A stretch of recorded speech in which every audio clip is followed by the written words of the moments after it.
Estamos aqui na semana decisiva para a aprovação do orçamento, quando o PS se senta com os parceiros de esquerda à procura de um acordo de última hora.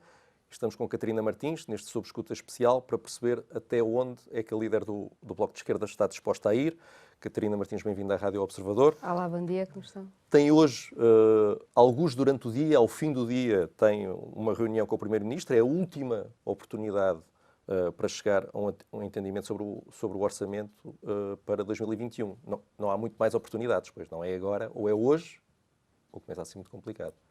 É bom que hoje haja avanços. Espero que seja possível. Estamos a trabalhar para isso. Mas há uma coisa que já se sabe. Estamos a uma semana da votação na Generalidade e já sabemos que o Bloco traçou 4 linhas vermelhas e que não tem o acordo total do Governo para essas linhas vermelhas, coisa que, aliás, é comum em negociações. Portanto, agora o que é preciso perceber é em que é que admite ceder para conseguir chegar a um acordo. O orçamento é um documento global. O Bloco de Esquerda não definiu 4 linhas vermelhas. O Bloco de Esquerda definiu 4 áreas prioritárias de negociação com o Governo. Porque, como é natural, essas 4 áreas não cobrem o todo, que é um orçamento. Mas achamos que é importante que exista acordo nessas 4 áreas, sobre as quais temos vindo a desenhar propostas em tentativas de aproximação, para que o Bloco de Esquerda possa viabilizar o orçamento. Essas 4 áreas são muito simples. É a saúde e a capacidade do Serviço Nacional de Saúde de responder ao Covid e ao não Covid. Toda a gente, julgo que o compreende. É a proteção social. Nós temos muita gente que com a crise pandémica perdeu completamente os rendimentos. E a nossa ideia é que ou seja, a pandemia não vai acabar de hoje para amanhã. Há muitas áreas em que a atividade não vai recuperar, mas que são áreas, uma vez a pandemia estando controlada, existindo vacina, enfim, tratamento, o que for que nos permita controlar a pandemia, são áreas em que nós precisamos que as pessoas continuem a trabalhar no dia seguinte. E, portanto, temos toda a vantagem em, como país, apoiá-las durante este período, para que as famílias não fiquem numa situação de desagregação, não percam a casa, ou seja, consigam manter-se para, no momento em que a sua atividade possa retomar, elas possam também retomar o trabalho. Portanto, a proteção social tem de ser pensada de uma forma diferente do que foi até hoje, do nosso ponto de vista. Achamos que depois devia ser repensada para o futuro como um todo, porque tem imensos problemas, como nós sabemos, e muitas pessoas ficam no vazio, mas este é o momento que exige esse pensamento, tanto por apoio a cada pessoa concreta, e os avisos que nos são dados por toda a gente que está no terreno é que neste momento há uma situação social muito, muito complicada e que é galopante, que é muito rápida, e portanto precisamos dessa capacidade. Queremos depois que os apoios à economia tenham alguma forma de reverter em emprego e em salário, portanto tem de haver algumas condições, tem de haver reconstrução dos direitos do trabalho, para termos a certeza que quando estamos a apoiar a economia, como precisamos de o fazer, isso significa emprego, isso significa salário, isso significa manutenção da capacidade produtiva do país e chegar às pessoas que vivem do seu trabalho neste país, é isso que é preciso. E temos depois uma divergência que tem a ver também com como é que o Estado age face aos indícios de que há um acionista de um banco, a Lone Star, que está a jogar contra o Estado e, portanto, enfim, como é que se para esse processo em que todos os partidos estão de acordo que é intolerável, todos os partidos estão de acordo em que é preciso haver uma auditoria que investigue o que se está a passar, o que o Bloco de Esquerda acrescenta é que se estamos todos preocupados, então sejamos consequentes e não podemos garantir a esse acionista do novo banco, a Lone Star, injeções antes de haver essa investigação. Deixe-me só perceber aqui uma coisa, porque aqui deixou esses 4 pilares ou prioridades, como lhe chamou desde o início das negociações, um pouco abertos, o que nesta altura da negociação se calhar não ajuda. Queria perceber uma coisa. Duarte Cordeiro, secretário de Estado dos Assuntos Parlamentares, disse ao Observador numa entrevista na semana passada que o Governo está disponível para estender a duração do novo apoio social, por mais meses, a duração deste apoio, e também estabelecer já uma calendarização das contratações para o SNS. Sim, vamos então ponto a ponto. Vê estes 2 pontos, por exemplo, que são coisas muito concretas, é um bom princípio de conversa? Enfim, na verdade, é ficarmos um bocadinho parados onde estávamos. Ou seja, vamos separar as 2 coisas, saúde e proteção social, são problemas diferentes, os 2 muito centrais da nossa discussão. Em relação à proteção social, nós começámos por debater com o Governo uma nova prestação social que não deixasse estas pessoas que perderam o seu rendimento com a crise, independentemente do seu vínculo laboral, da forma do seu trabalho, não as deixasse abaixo do limiar da pobreza. Ou seja, que as famílias não perdessem a casa, que as crianças continuassem a ter condições de ir à escola, que as famílias não se desagregassem. É preciso segurar muita gente que de um dia para o outro tinha a vida organizada e fica sem nada.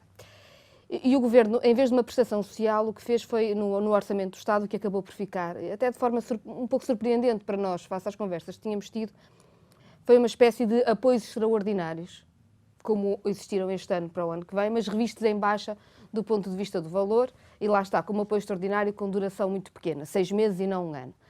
Como está a pandemia neste momento, nós sabemos que para muitos setores da economia, 6 meses é nada. O que é razoável para o Bloco de Esquerda? Nós achamos que esta prestação devia ser uma prestação que durasse o ano todo. Claro que é uma prestação que as pessoas, para acederem a esta prestação, enfim, é porque não têm emprego, ou seja, está sujeita às mesmas condições do subsídio de desemprego. Mas já que há uma emprego, as pessoas disso têm... acontecer, de ser mais longo do que os 6 meses. Sim, é o que o Com Governo... isso fica resolvido, não é? Se for para um ano, está resolvida essa parte. Ou há um valor também... O problema não é só o valor. A ideia de que distingue o Bloco de Esquerda do Governo é sempre o valor, e eu julgo que não nos ajuda a compreender a questão estrutural. Para nós, as duas grandes questões desta prestação, para lá do tempo ter de ser um tempo que acompanhe também o tempo da crise, ou seja, não podemos dizer às pessoas que em 6 meses isto vai ficar resolvido, porque não vai. Também temos a questão de saber que pessoas é que têm acesso a este apoio. Da forma como o Governo desenhou este apoio, na verdade, basta que uma pessoa, um casal, se um tiver um salário médio, por exemplo, de 850 euros, se o outro perder todo o rendimento, já não tem direito a nenhum apoio. Ora, isto, do nosso ponto de vista, não cumpre o objetivo de permitir aguentar uma família enquanto a sua atividade está parada por causa da pandemia. E, portanto, o nosso problema aqui é a chamada condição de recursos.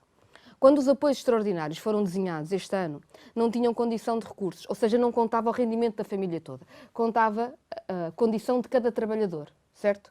E em cada trabalhador, tendo em conta o rendimento que perdeu, ia pedir um apoio ao Estado. E o que nós propusemos ao Governo era criar uma prestação para o ano, que tinha que ser avaliada a meio do ano, até para se perceber o que é que se fazia no ano seguinte. Estas coisas, quando há prestações novas, devem ser sempre avaliadas. Como é uma prestação extraordinária, só para tirar este fantasma de cima da mesa, pode ser financiado, como diz o próprio Governo, pelos fundos extraordinários de recuperação da União Europeia, portanto não cria um impacto muito grande do ponto de vista orçamental, esse problema não está em cima da mesa, mas seria uma prestação, portanto, para cada trabalhador que perdeu rendimento. Portanto, alargar para um ano, acabar com a condição de recurso, é isso? É que nós evoluímos, entretanto. O Governo é que ainda não evoluiu.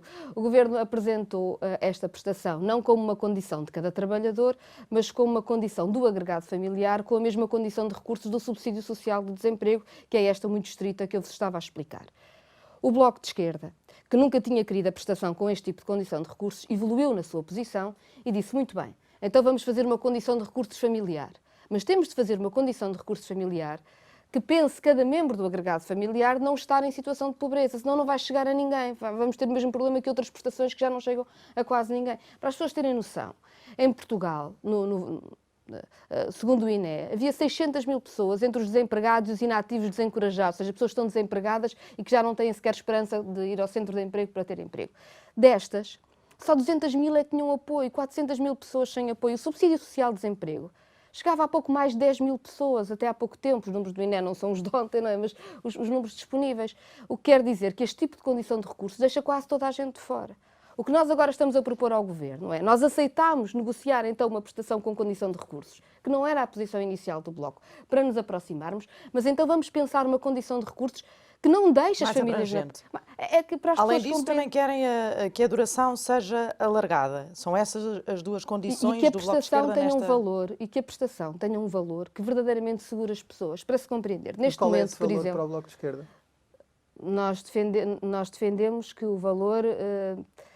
para esta negociação, sim, não o valor inicial. Isto é uma prestação diferencial. Ou seja, não é uma prestação fixa, com o mesmo valor para toda a gente, é uma prestação que dá às pessoas um valor entre o rendimento que perderam e o limiar de pobreza. Ou seja, o máximo da prestação serão os 502 euros, que é o limiar da pobreza, sim, em Portugal.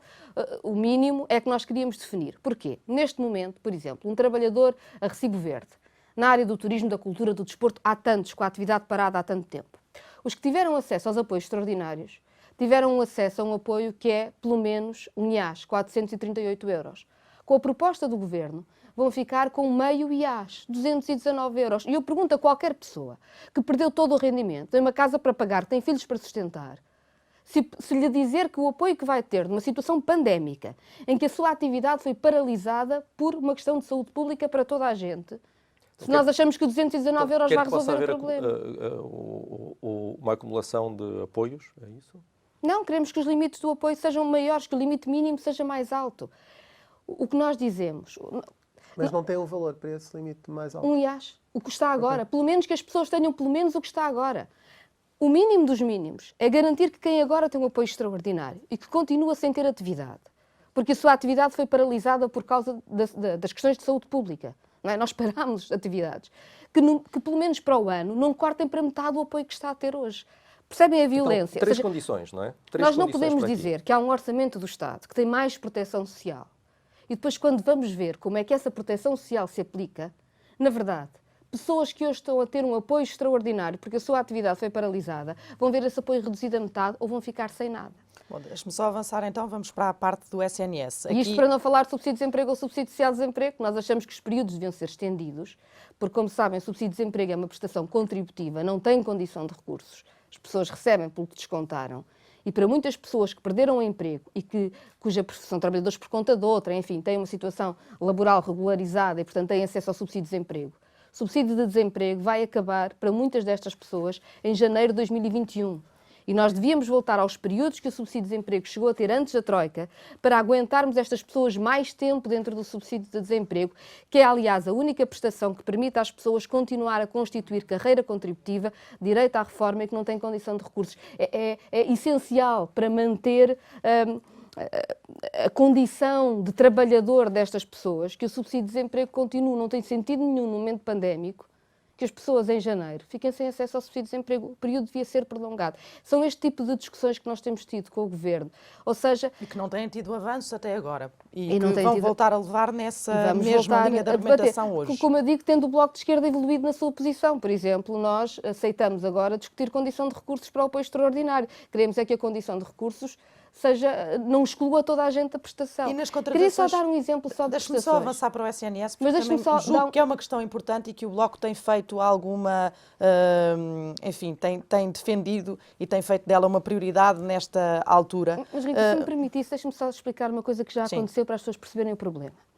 Quando foi criado o Estatuto para os Cuidadores Informais e foi colocado no orçamento do ano passado o apoio aos cuidadores informais, foram postos 38 milhões de euros para os cuidadores informais. Mas depois, quando foi feita a fórmula de acesso pelo Governo dos cuidadores a esse apoio, só 32 pessoas no país é que tiveram acesso ao apoio. Quer dizer que dizer-se que houve 38 milhões para os cuidadores informais correspondeu a nada, a zero. Estes cuidadores não ficaram milionários, certo? Portanto, a verba não foi executada. Dizer-se que há 450 milhões de euros para uma prestação social, sem se discutir as condições em que as pessoas vão aceder, significa zero, porque pode acontecer o mesmo com os cuidadores informais. Bom, estava lá o dinheiro e ninguém teve acesso. Sim, já fez o seu ponto e nós também já iremos a essa parte da execução do orçamento, que é uma... E, aliás, a entrevista não fica por aqui, portanto, teremos tempo para chegar lá. Queria só fazer aqui um ponto sobre as contratações para o Serviço Nacional de Saúde. É suficiente haver um calendário estabelecido destas contratações? E como? Não, porque os concursos ficam vazios. Nós temos que compreender que, neste momento, as pessoas que trabalham no Serviço Nacional de Saúde sentem-se muito maltratadas. E os concursos ficam vazios. E ficam vazios os concursos. E os hospitais têm problemas em contratar pessoas das mais variadas profissões.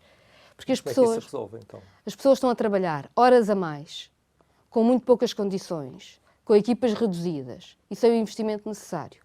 Isto tem várias soluções diferentes. Uma, é óbvio, é o investimento, até em equipamentos básicos, porque como não houve investimento e não houve renovação de equipamento desde o tempo da crise financeira, é algo que o Bloco tem vindo a fazer pressão ao longo do tempo. Como sabem, não foi executado no último orçamento mais uma vez, tem de haver investimento. E há depois o problema das equipas. E vamos por partes. Houve um hospital, em Barcelos, que perdeu os seus assistentes operacionais quando abriu um supermercado. Porquê?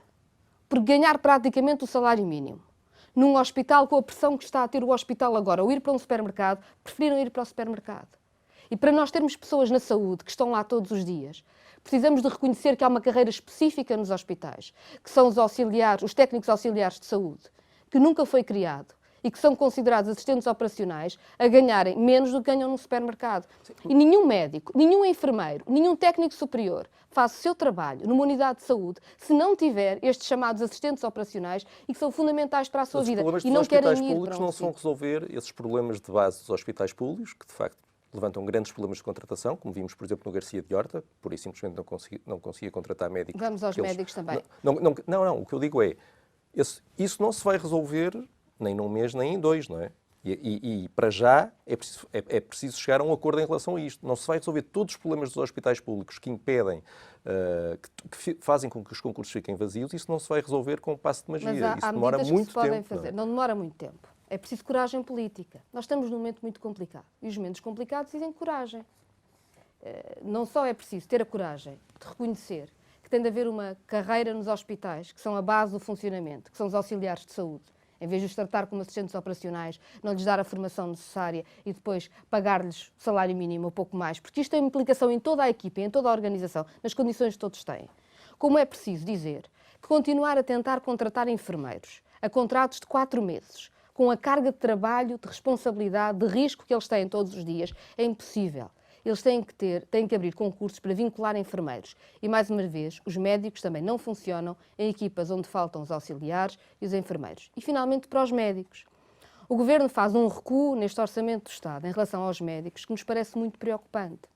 Como sabem, a Lei de Bases da Saúde, que foi uma nova lei de base em que o Bloco de Esquerda se envolveu muito, para lá da questão das carreiras, que deve ser desenvolvida para todas as carreiras, nomeadamente para os auxiliares, tem também uma questão que é a dedicação plena ao SNS, ou seja, compensar as pessoas para se dedicarem plenamente ao Serviço Nacional de Saúde.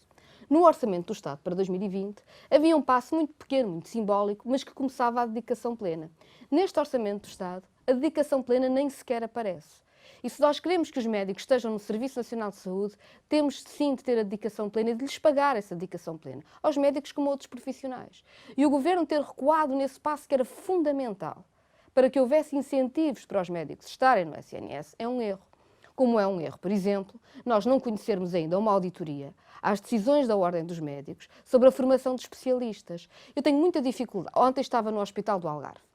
Contaram-me, por exemplo, que agora há formação de especialista de pediatras em hospitais onde não há neonatologia. Quer dizer que há alguns especialistas que não podem ir trabalhar para maternidades e depois há urgências obstétricas, etc., que não têm pediatras com experiência neonatal para estarem abertas. Mas, por exemplo, há especialidades que não podem abrir porque o hospital não tem uma biblioteca. A Ordem dos Médicos faz o que apetece e ninguém percebe porquê. E é preciso... O João Semedo, já há anos, fez um projeto precisamente por causa disto, porque há médicos que se formam e depois ficam indiferenciados, não têm acesso à especialidade, para que se investigasse os critérios da Ordem dos Médicos sobre a idoneidade formativa. O Governo não tem feito nada sobre isso. Neste momento, há em Portugal já quase 1000 médicos indiferenciados que deviam ter acesso à especialidade e não têm. E queria só acabar com uma coisa. Me dirão que a dedicação plena ou que a especialidade pode custar muito dinheiro ao SNS. Eu chamo a atenção para os números da FNAM. Aquilo que foi gasto em prestadores de serviços, ou seja, em ir contratar a recibo verde por umas horas médicos indiferenciados para o SNS, dava para contratar 4.000 médicos em horário de 40 horas para o SNS. E, portanto, aqui não se trata de gastar mais dinheiro, trata-se de gastar bem o dinheiro, trata-se de gerir bem o Serviço Nacional de Saúde. E dava para lhes pagar durante quanto tempo? É que depois eles ficam nos quadros. E os prestadores de serviços todos os anos. O SNS tem este gasto com prestadores de serviços. Seria mais barato contratualizar ao privado alguns serviços? Isso é uma hipótese de resolver o problema? Contratualizar mais com o privado? O contratualizar com o privado deve ser visto em duas perspectivas. Quando o SNS não tem resposta, deve contratualizar para ter a resposta. Aliás, o Bloco de Esquerda defendeu, logo no início da pandemia, que houvesse uma requisição dos privados. Houve privados que fecharam, nós tivemos enfermeiros e médicos em layoff no país, foi uma verdadeira vergonha. Deviam ter sido requisitados com regras. Naturalmente, a requisição pressupõe também o pagamento do serviço por um preço justo e, portanto, não haveria nenhum problema e devia acontecer.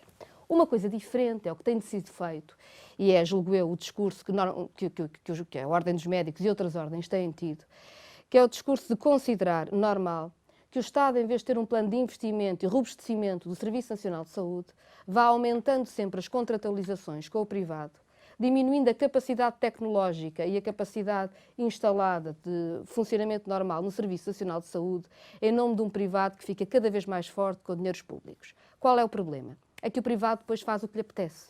E como nós percebemos numa pandemia, nós não podemos ter privados a fazer o que lhe apetece. Precisamos ter um Serviço Nacional de Saúde muito forte, muito capaz. E é este tipo de planeamento estratégico sobre o SNS e também de fixação de critérios claros sobre os comportamentos dos privados que tem faltado ao Governo. Eu não acho normal. O que é que os privados fizeram que lhes apetecesse na pandemia e que fosse? Teve dois hospitais, o SAMS e um hospital na Trofa que fecharam.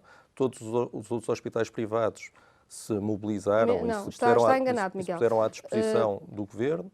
E, se quisermos alargar isso, se não fossem os laboratórios privados, onde é que nós estaríamos nos testes, por exemplo? Se não fossem as conhece o próprio universidades Primeiro-Ministro. públicas que começaram a fabricar, e os institutos públicos que começaram a fabricar reagentes Não, mas isto não é para uma que guerra, pudéssemos isto não é ter uma guerra, testes. só estou a dizer que houve uma colaboração. Claro, Eu não e estou a essa dizer que- colaboração houve deve uma ter colaboração. regras. Eu chamo a atenção, por exemplo, não é só os hospitais e as clínicas que fecharam. Foram aquelas que decidiram não fazer urgências, as que decidiram cobrar mais aos utentes por EPIs, etc., com comportamentos absolutamente loucos, que houve, aliás, várias queixas.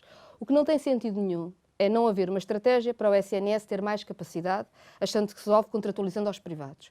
Porque a saúde é uma condição de democracia e soberania de um país e, portanto, tem de ter um SNS forte. Aliás, nós vemos nos países onde não há um sistema público, gratuito, universal, os enormes problemas de acesso à saúde que isso conduziu. Por outro lado, a relação com os privados deve existir. E quando é preciso, deve ser contratualizado. Aliás, Portugal contratualiza muito. Como sabem, mais de 30% do orçamento para a saúde do Ministério da Saúde é diretamente para os privados. E, portanto, o que não falta é privados a receber dinheiro do Estado em Portugal. Recebem muito. Cuidados continuados é tudo no privado. Diálise é tudo no privado. Análise é quase tudo no privado. E, portanto, nós fazemos imensas coisas com os privados. Os privados recebem muito dinheiro do orçamento do Estado já. Mas precisamos de ter regras. Não tem sentido, por exemplo, que a Direção-Geral de Saúde e as instituições de saúde possam organizar os hospitais públicos na resposta ao Covid, mas não possam organizar os hospitais privados. Porque os hospitais privados, quando nos aparecem como muito solidários com o país, o que estão a dizer é que querem que o Ministério da Saúde contratualize nos seus termos. E o que nós dizemos é que, no meio de uma pandemia, o Ministério da Saúde deve saber os meios que o país tem e distribuir as tarefas e os recursos em todos, privado e público, de forma a haver a melhor resposta aos utentes e, de forma naturalmente, a preservar um SNS forte no futuro, sem prejuízo do respeito pela atividade privada e social. Ouço aqui a fazer um retrato na saúde, a fazer um retrato também nos apoios sociais. Imagino que haja muita gente a ouvir-nos e a pensar, mas esta Catarina Martins não é a Catarina Martins de há 6 anos, por exemplo. Catarina Martins viabilizou orçamentos do Estado, já foram 6 até agora, entre eles um suplementar. Porque é que a situação, também já respondo por estes problemas, porque é que a situação do país continua assim? O Bloco tem sido fraco nestas negociações? Repara, eu estou-lhe a falar da resposta à pandemia. Isso é uma situação absolutamente nova que o país está deparado. Verdade, mas a questão da Ainda contratação bem. do SNS disse que é desde o pós-crise que não é feita essa contratação em linha com o que é necessário. E talvez as Portanto, pessoas aí estejam onde é que responde lembradas. o Bloco de Esquerda que governou nestes últimos 5 anos? Talvez as pessoas estejam lembradas que uma das coisas mais importantes que foi feita foi uma nova lei de bases da saúde, que aliás mobilizou muitas pessoas do Serviço Nacional de Saúde, da saúde, e que foi importantíssima até para a primeira fase da resposta à pandemia termos feito esse O trabalho. Bloco de Esquerda, nomeadamente, está a falhar para não conseguir que haja avanços significativos depois da lei de bases da saúde ter sido aprovada? A lei de bases da saúde foi aprovada no fim da última legislatura, como estará lembrado. Portanto, só houve um orçamento antes deste para começar a aplicar. Porque, também estarão lembrados, houve imensa pressão, tanto da Ordem dos Médicos, do setor privado da saúde, do próprio Presidente da República, para que a Lei de Bases não avançasse. Porque a anterior Lei de Bases da Saúde dizia uma coisa extraordinária. Dizia que o Estado tinha a obrigação de promover o setor privado da saúde, em vez do Estado ter a obrigação de promover o acesso dos cidadãos à saúde e ter um serviço público, universal e gratuito. Isso foi mudado na Lei de Bases da Saúde, com enormes resistências, demorou muito tempo. Foi no final da última legislatura. Ainda bem que o fizemos. Graças a isso, o orçamento do ano passado teve mais 1.000 milhões de euros para o Serviço Nacional de Saúde. Imaginem como nós estaríamos se não tivéssemos feito este caminho. Mas dito isto, agora a arrepiar caminho no orçamento de 2021, em vez de se fazer aquilo que ficou por fazer, em vez de se analisar onde é que se falhou, porque é que os concursos ficaram vazios, o que é que ficou por fazer, isso seria um erro. E é um erro que o Bloco de Esquerda não será parte dele. Nós queremos um orçamento que responda pela saúde das pessoas, porque somos capazes de avaliar o que foi feito, mas também o que é que falhou, porque é que falhou e porque é que tem de ser diferente. Fazer a mesma coisa como se não estivesse a acontecer uma pandemia é uma absoluta irresponsabilidade, é meter a cabeça na areia. E isso o Bloco de Esquerda não fará. E fazer como, por exemplo, José Manuel Pureza já admitiu, até aqui numa entrevista no Observador, que é deixar chumbar este orçamento e deixar o país em duodécimos, é responsável nesta altura? Eu ouvi ontem o Primeiro-Ministro dizer que o país em duodécimos não seria uma crise política. E é verdade. Mas eu espero não é bem. política, é situação económica ou financeira. Mas eu espero bem que o Primeiro-Ministro não queira duodécimos. Porque aquilo que o país precisa é de um orçamento de Estado que responda à crise. E é sobre isso que o Bloco de Esquerda está muito concentrado. Portanto, o Bloco já se arrependeu de ter falado em orçamento em duodécimos? Em defender que um orçamento em duodécimos O poderia Bloco de funcionar? Esquerda nunca defendeu um orçamento em duodécimos. O Bloco de Esquerda tem estado a defender. Disse que esse não seria Desde um o problema. início. Afinal é. Nós temos estado a defender, desde o início, soluções para o país. Não tenho feito outra coisa.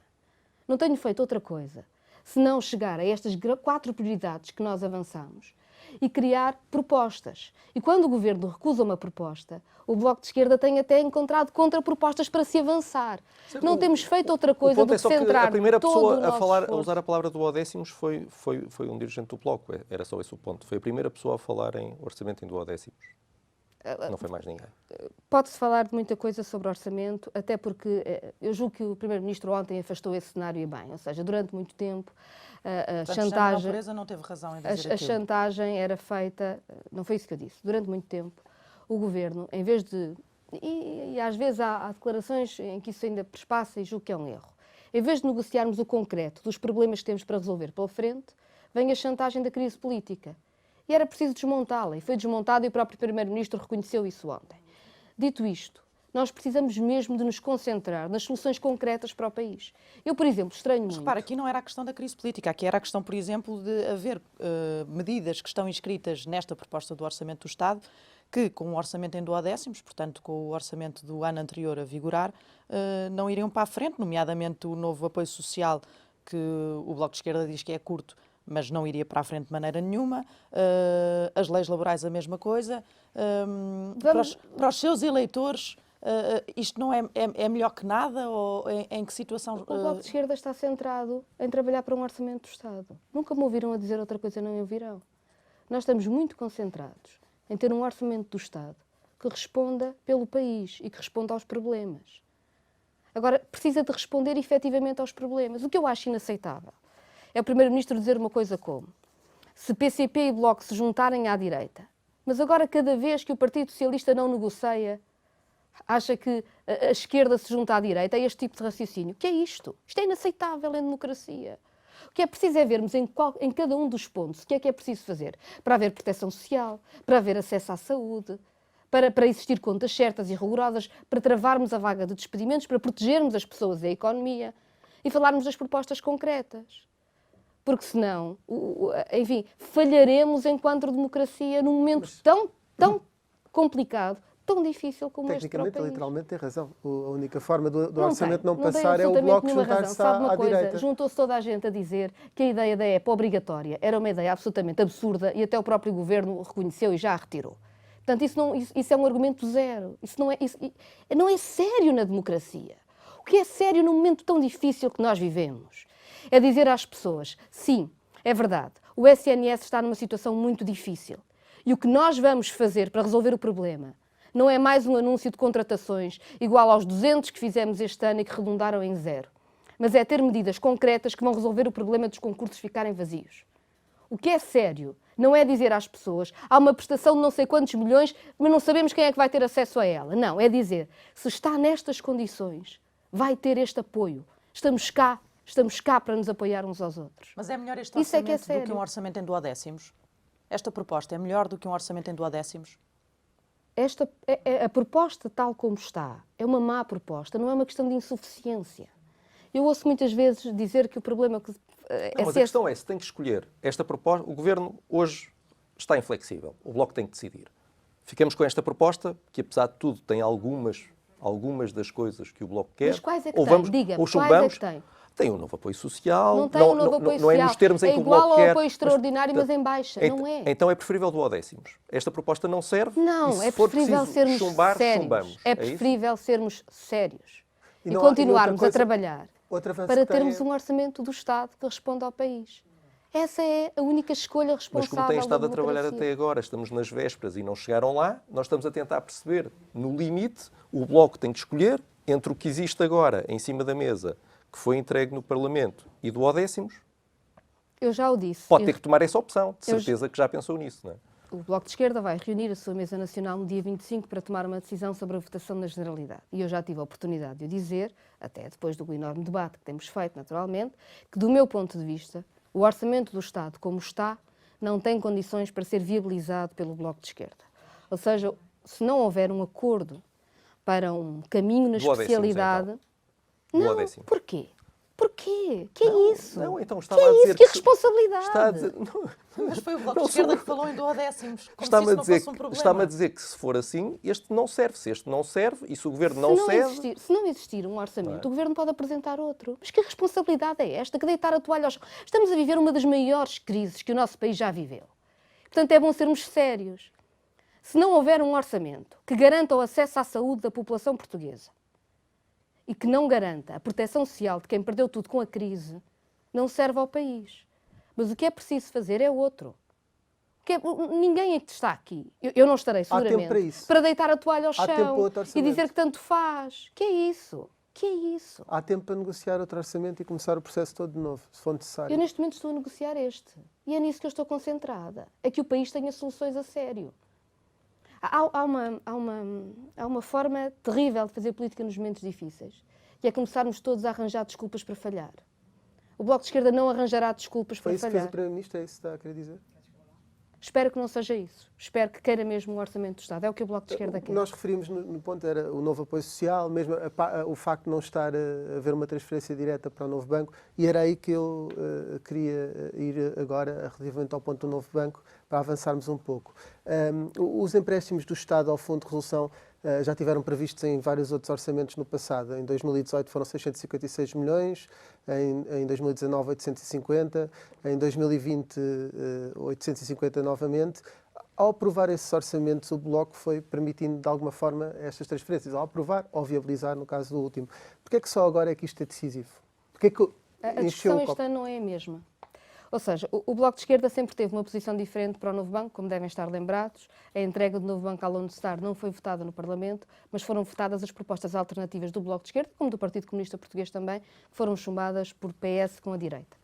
E, portanto, sempre nos opusemos a este modelo e, nos orçamentos de Estado, votámos contra a transferência em si, que foi sempre aprovada pelo PS com a direita, embora depois, como havia um acordo, e o orçamento é um documento global, tínhamos viabilizado os orçamentos. Mas este ano não é dessa discussão que se trata, em que o Bloco sempre teve uma postura clara e contra o que aconteceu. Trata-se de outra coisa. Pode-se dizer que o Bloco já dizia que isto ia acontecer, é verdade, mas o dizer, nós bem dizíamos, não resolve nada, portanto temos é que olhar para a frente o que é que fazemos neste momento.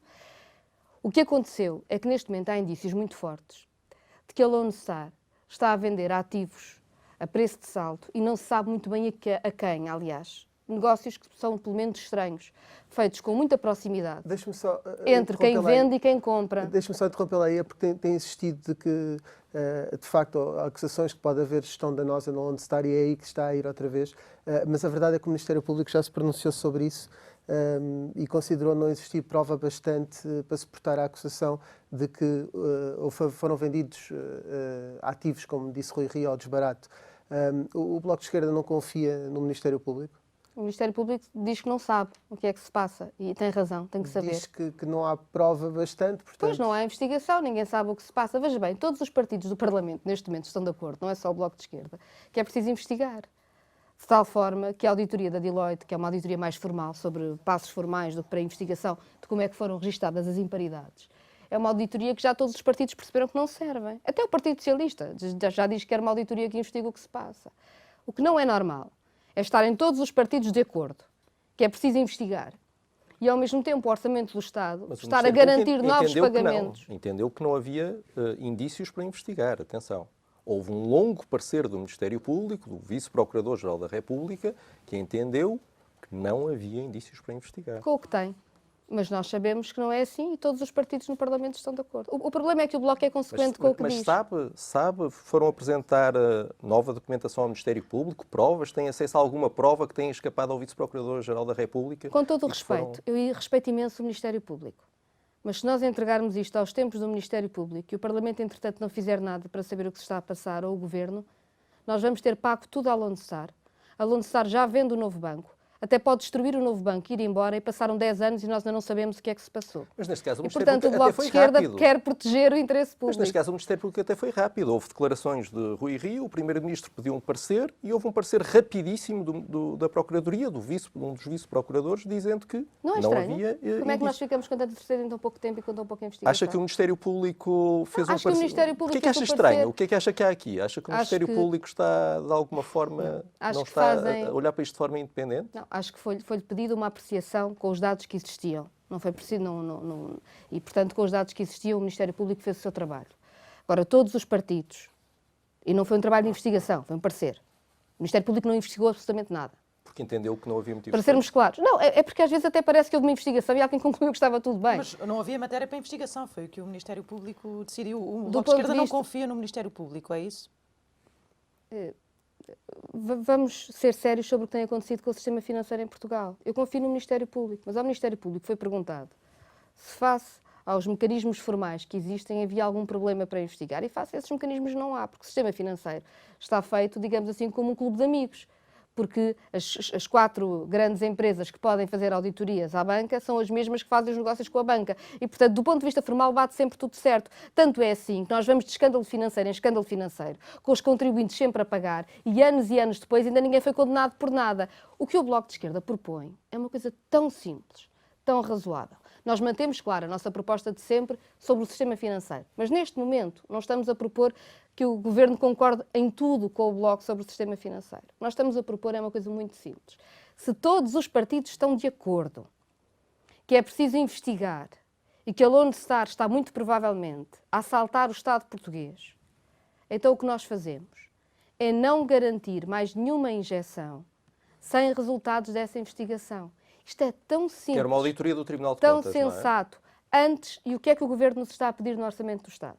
É que o Parlamento se comprometa com uma nova injeção no novo banco antes de resultados da auditoria. E isto é que não pode acontecer. Ainda agora se queixou dos tempos da Justiça.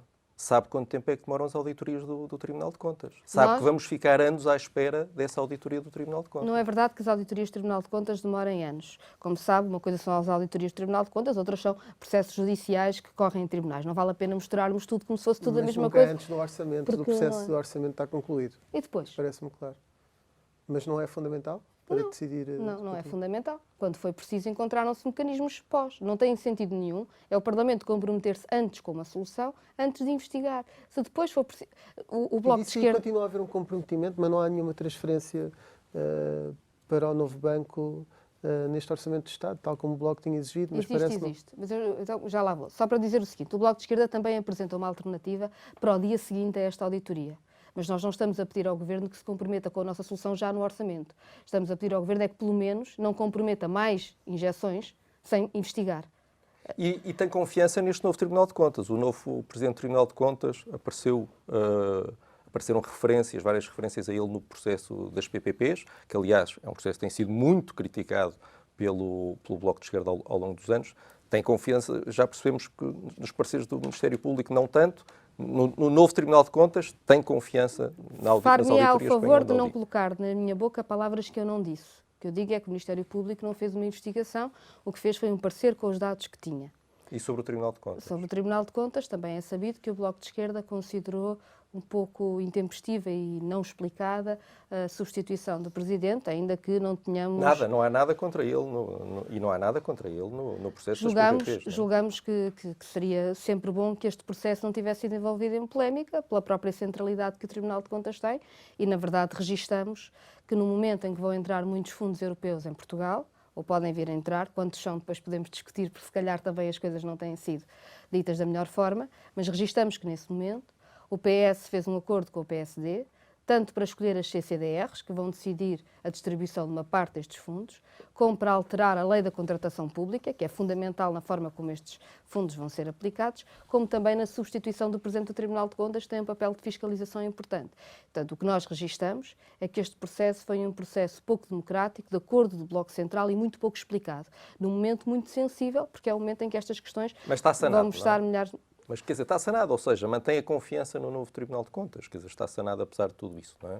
A nossa questão é política, é porque é que existiu este acordo. Em relação às instituições, nós seremos sempre exigentes com todas elas, confiando naturalmente na separação de poderes e nas instituições em Portugal, não deixando nunca ter a exigência democrática. Fez uma pergunta interessante, esqueci. Sim, era relativamente ao novo banco. O Diz-me dinheiro que afinal há ao contrário do que o Governo diz, o que o Primeiro-Ministro repetiu, o Ministro das Finanças repetiu várias vezes, está-me a dizer que há uma transferência do Orçamento do Estado para o novo banco. Nós podemos dizer a mesma coisa de várias formas, não é? Eu já que é esse o problema. Eu não acho que o Ministro das Finanças tenha mentido quando apresentou o Orçamento do Estado. Ele explicou que lá está. O que é que acontece? Noutros anos, havia uma transferência direta do Orçamento do Estado para o Fundo de Resolução colocar no novo banco. Este ano não há essa transferência direta do Orçamento do Estado para o Fundo de Resolução para o novo banco, mas o que acontece é que está prevista a transferência para o novo banco feita de duas formas. Por um lado, com o dinheiro que já está no Fundo de Resolução, e eu lembro que o dinheiro do Fundo de Resolução é dinheiro público, porque é dinheiro do imposto que a banca tem de pagar ao Estado e que fica no Fundo de Resolução, portanto é dinheiro do Estado, e, por outro lado, um empréstimo que a banca faz ao Fundo de Resolução para o Fundo de Resolução dar ao novo banco. E, portanto, o Fundo de Resolução fica mais endividado e, sendo o Fundo de Resolução um instrumento da esfera pública em que o Estado é o último garante, e que já tem uma dívida muito grande, como sabem, foi renegociada para os bancos só poderem pagar daqui a 40 anos. Quem nos dera que os bancos fizessem isso com a dívida pública portuguesa ou que o Estado faz a dívida dos bancos. Mas o contrato da Lone Star é com o Fundo de Resolução, não é? Qual é a alternativa?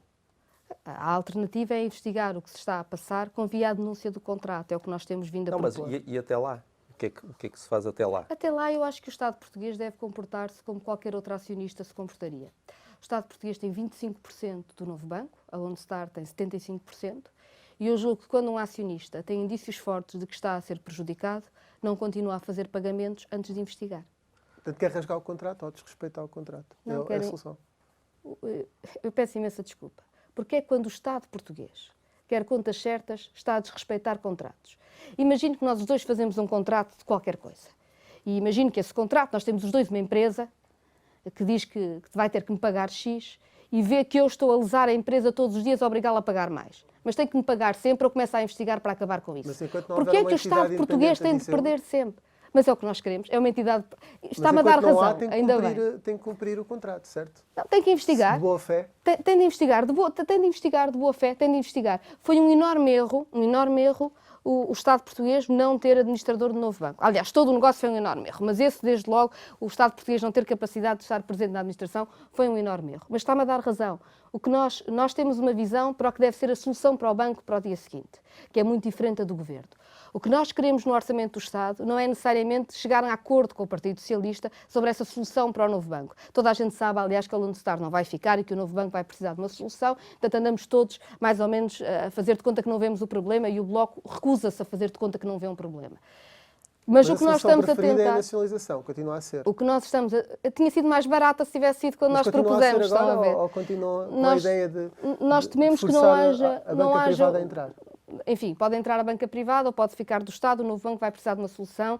É um banco, como sabem, com grande impacto na economia portuguesa e, portanto, terá sempre que ter uma solução. Nós propomos as soluções que custam menos ao erário público, por um lado, e dão mais instrumentos estratégicos ao Estado português na economia, por outro. Mas, neste momento, nós não estamos a pedir ao Partido Socialista uma convergência integral das nossas posições sobre a banca. O que estamos a pedir para o Orçamento do Estado é que não se comprometa mais dinheiro antes de uma auditoria que investigue o que se está a passar. É tão simples já se reduz a isso, neste momento. Já não querem mais do que isto. Uma auditoria, que o Estado se comprometa com uma auditoria antes de qualquer... É o que nós temos vindo a propor. Nós propusemos, para além disso, uma solução de futuro para o novo banco. Porque achamos que estas soluções se devem preparar. O Estado português põe-se constantemente na posição de fazer de conta que não vê o problema na banca para depois ficar com as soluções mais caras e que prejudicam mais a economia portuguesa. E, portanto, o Bloco de Esquerda, ao mesmo tempo que apresenta uma solução para o orçamento, apresentou também uma solução para o dia seguinte. Deixe-nos passar aqui para outro assunto, que é o da TAP, porque o Bloco de Esquerda tem avançado sempre com a ideia de nacionalizar empresas quando as situações ficam mais complicadas. No caso da TAP, a solução que o Governo encontrou foi já quase uma nacionalização. 4 meses depois do Governo tomar conta da empresa, ainda não há uma equipa de gestão definitiva, há 1.600 despedimentos e o Estado a pensar gastar pelo menos 1.700 milhões de euros na empresa. Acha que o controle da TAP pelo Governo está a correr bem? Ponto número 1. O Bloco de Esquerda não defende a nacionalização de empresas em dificuldade. O Bloco de Esquerda defende que empresas estratégicas para a economia portuguesa devem ser públicas. Ponto número 1. E defende que quando o Estado entra com muito dinheiro público numa empresa, deve ter controle sobre o que a empresa faz. Julgo que é diferente, mas é bom não fazermos assim, caricaturas das posições, senão fica estranho. No caso da TAP, é por isso que nós sempre fomos Governo contra a privatização da TAP, porque a TAP é uma empresa estratégica. A TAP é uma empresa estratégica, não devia ser privatizada, devia ser pública, sempre o dissemos. Na verdade, a empresa, quando foi privatizada, e depois, como sabem, com a solução que o Partido Socialista encontrou de entrar com capital público, mas deixar a gestão na mesma entrega ao privado, ao Nilman, a TAP fez uma série de negócios ruinosos. A TAP abriu uma série de rotas para sítios onde era muito importante para outros negócios do Nilman e negócios de compras de aviões. Muito lucrativa quando tinha Não, nunca foi. Sabe, uma empresa aérea em Portugal nunca será muito lucrativa se fizer serviço público. Nunca será muito lucrativo servir as comunidades portuguesas espalhadas pelo mundo ou servir regiões autónomas que são arquipélagos. E ainda assim temos de o fazer. Mas a gestão foi boa? É mesmo não sendo lucrativa, a gestão foi boa? Não, tivemos sempre críticas à gestão. E, portanto, o que dizemos é que os últimos anos foram particularmente ruinosos, nomeadamente na escolha de rotas. Porquê é que é isto importante? Porque significa que deslegitima a TAP aos olhos da própria população. Durante anos, a TAP, com problemas que teve e críticas que o Bloco de Esquerda fez durante anos, até o Bloco de Esquerda ainda não existia, mas enfim, mas a TAP era uma empresa que as pessoas que estavam fora de Portugal reconheciam como casa. Eu vivi fora de Portugal quando era criança e quando via um avião da TAP sentia-me segura. E era este o sentimento que as pessoas tinham durante muito tempo. A gestão privada de Nilman fez com que muita gente se sentisse abandonada. Pergunta muita comunidade portuguesa espalhada pelo mundo o que é que sente pela TAP. Sente abandono. A minha pergunta é se esta gestão resolveu a situação. Não, agora, a repetir. Não, foi péssimo, mas estava a dizer, legitimou, e agora temos um problema. A TAP, neste momento, não precisava de continuar a ser tratada como uma empresa aérea regional da Europa à espera que venha uma grande empresa comprá-la. Era preciso que houvesse um plano estratégico do nosso país para a TAP e que não é só para a TAP, é para os transportes. Como sabem, a aviação aérea está em enorme crise, 80% de quebra, e há problemas no pensamento do futuro que nos devem fazer equacionar o futuro da aviação, nomeadamente problemas que têm a ver com as alterações climáticas. Isso quer dizer, do nosso ponto de vista, que devia haver uma grande reflexão estratégica sobre os transportes, para saber o que é que se faz a este setor, mais do que desatar a despedir. Com a seguinte consciência: as competências específicas que têm os trabalhadores da TAP, em muitas áreas, são extraordinárias. E despedi-los é perder essa capacidade instalada no país. Ao contrário, um plano estratégico para os transportes, que pensasse não só as nossas necessidades de transporte aéreo, mas também as necessidades de reconversão, em diálogo naturalmente com os trabalhadores, eram muito importantes. E eu julgo que era esse o trabalho que devia estar a ser feito. Pensar qual é a dimensão que a TAP terá no futuro. Portanto, transformar a TAP numa espécie de Air France. Está a falar de uma crítica velada aí à gestão, pensou até do ministro Pedro Nuno Santos. Eu tento não fazer nada velado, tenho estado a falar muito francamente convosco, se me permitem. Sim. Não é despedir, mas não disse diretamente, porque quem está a despedir também, quem está a liderar o processo, acaba por ser o Governo. E há aqui uma frase que é: não podemos manter emprego que depois não tem trabalho. Quem disse esta frase foi o ministro Pedro Nuno Santos sobre a TAP. Se esta frase é válida para uma empresa controlada pelo Estado, porquê é que não é válida para uma empresa privada? Em primeiro lugar, nós não subscrevemos essa forma de olhar para a TAP. Como digo, naturalmente o transporte aéreo irá encolher, julgamos nós no futuro, até por questões de alterações climáticas, mas não irá encolher a capacidade nos transportes e, nomeadamente, a necessidade que nós temos de pessoas com o conhecimento específico que há na TAP. E, portanto, o que precisamos é de um programa estratégico para os transportes que inclua essa dimensão. Em segundo lugar, naturalmente, o Bloco de Esquerda nunca propôs, pura e simplesmente, que nenhuma empresa pudesse despedir, porque isso não é possível. O que nós dizemos é que, num momento de crise, pode haver regras especiais. Pode haver regras especiais que dividam no tecido económico o esforço coletivo enorme que todos temos de fazer para aguentar esta crise. E a quem é que se pode pedir uma... Assim como o Estado tem que criar proteção social especial, também as empresas têm capacidade seja porque têm muita capacidade financeira e têm lucros ao longo do ano, seja porque estão a ter apoios do Estado, neste período particular, durante o próximo ano, devem assumir a responsabilidade solidária que nós todos assumimos de manter emprego e salário. É disso que estamos a falar. Não é de uma medida que proíbe despedimentos para todo sempre em todas as empresas. É dizer, onde há lucros, onde há capacidade, pedir essa parte do esforço coletivo que estamos a fazer para responder a esta crise. E onde há apoios públicos também. Há condições para fazer um acordo para o resto da legislatura sobre essas questões laborais, neste momento? Eu, por exemplo, tenho muita dificuldade em perceber porque é que o Governo não aceita uma medida que, não sendo exatamente esta, é muito importante para que despedir não seja a solução mais fácil e barata. Como sabem, no tempo de Passos Coelho e Paulo Portas, as compensações por despedimento passaram a ser por 12 dias por cada ano de trabalho e o equivalente para a caducidade dos contratos a prazo. Uma das medidas que ainda não foi repetidas do tempo da Troika. O Partido Socialista sempre foi contra esta medida, votou contra esta medida.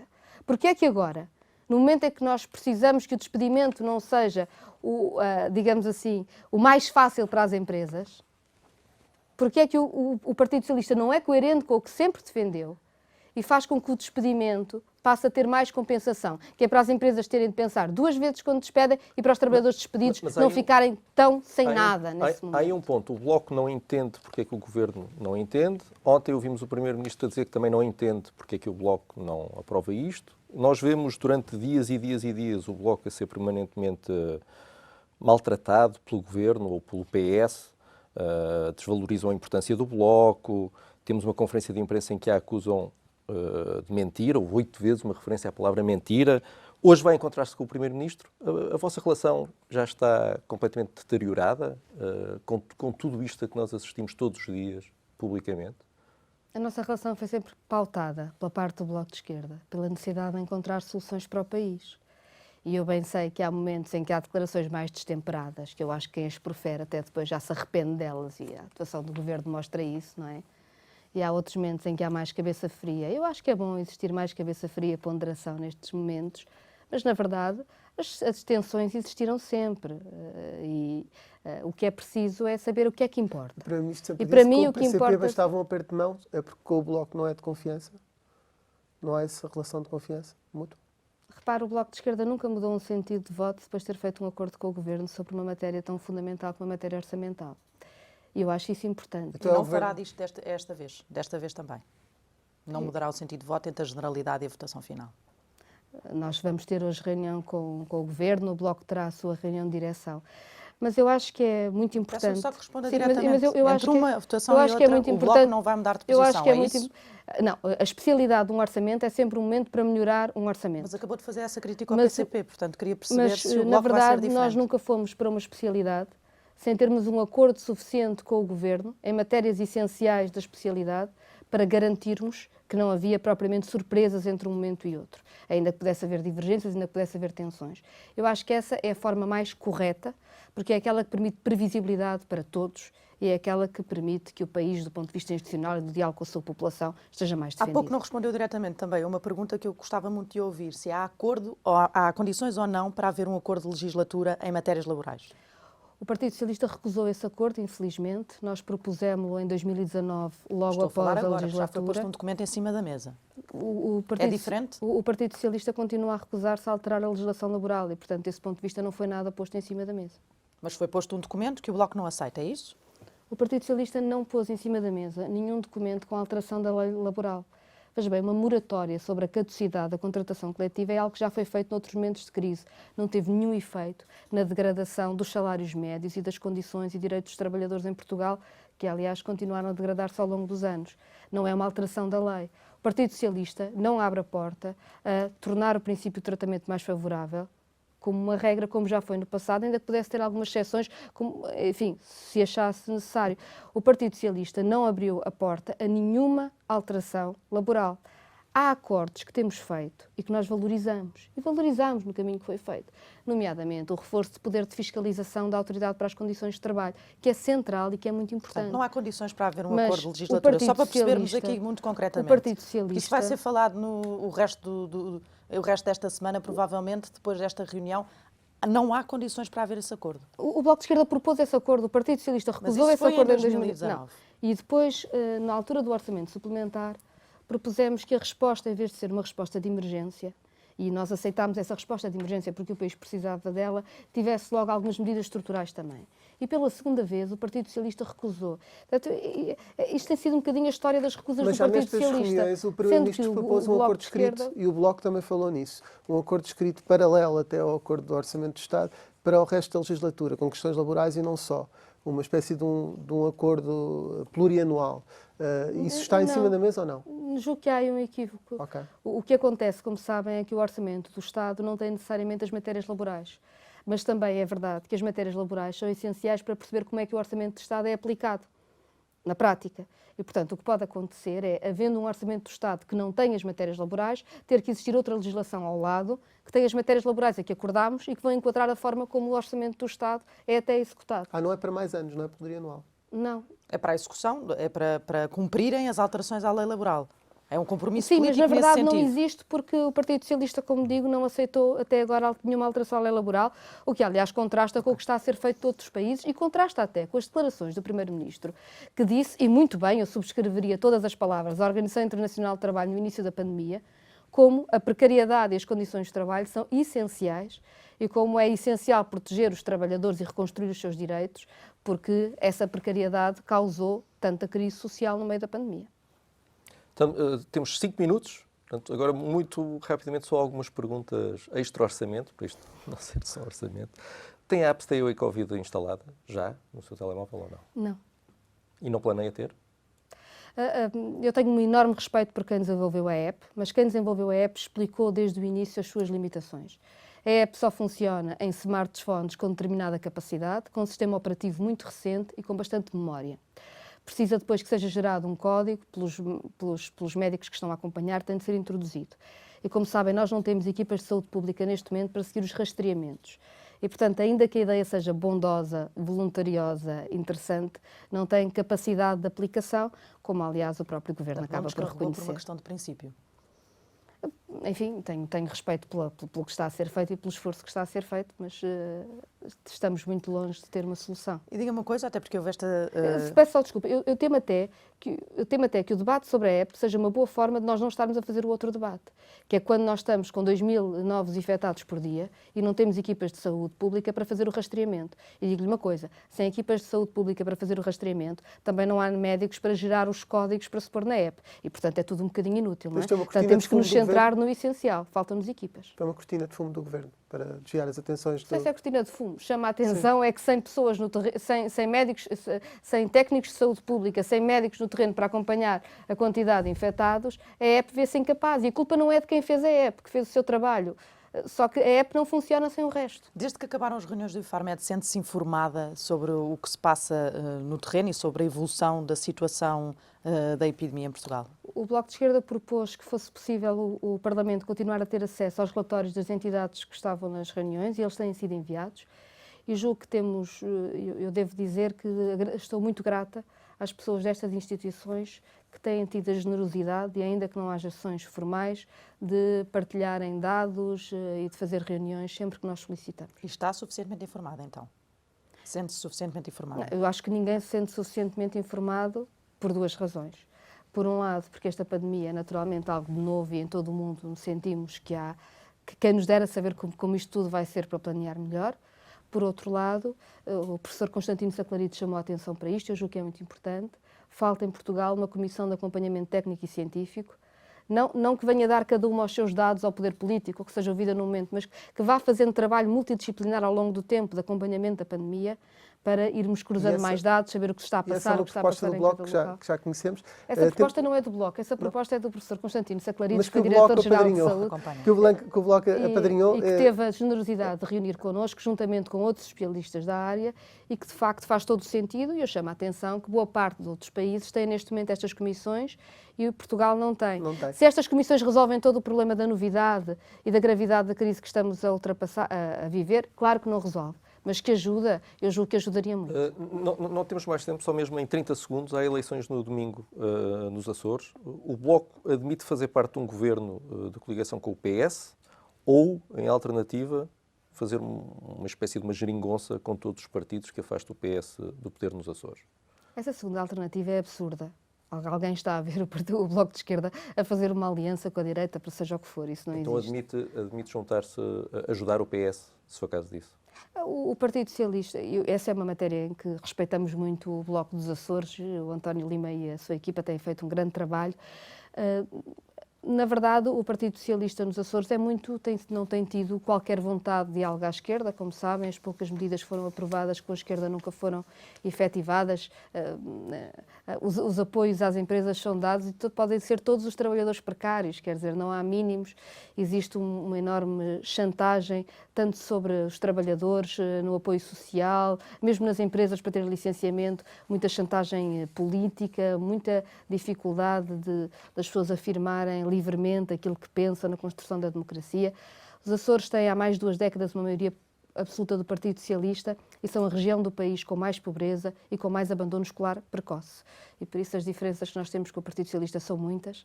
O Bloco de Esquerda acho que tem sido a oposição mais presente, mais consistente nos Açores e acho que os açorianos e as açorianas reconhecem esse trabalho. Catarina Martins, obrigado. Vamos ficar à espera das reuniões de logo à noite para percebermos se temos orçamento ou não e até breve. Obrigada.